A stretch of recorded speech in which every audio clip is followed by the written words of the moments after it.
তীব্র রোদের মতো ছাদ ঢালাই করা অবস্থা, আসলে ছাদে দাঁড়ানোর মতো কোনো পরিস্থিতি নেই।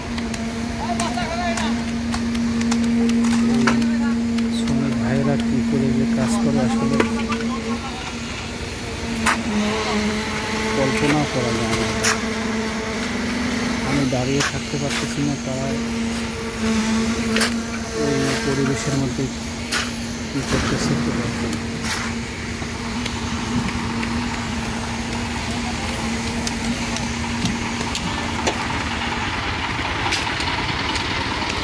অনেক দূরের থেকে পাথর টেনে টেনে এখানে নিয়ে আসতেছে।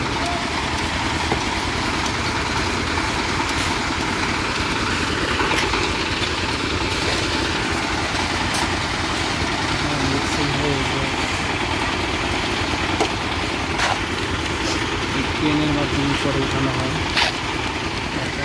সেটা।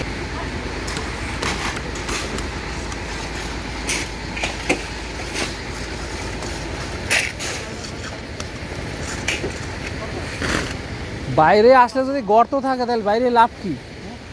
ওই যে গর্ত গর্ত থাকি যাচ্ছে, তাহলে কি ফিনিশিং করতেছে না?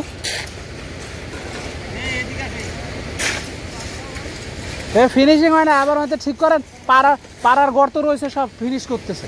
তো কি পাড়ার গর্ত রয়েছে, তো কি আর একজনে করবে এটা? ওই একটা না, আপনি দেখেন কয়টা আছে।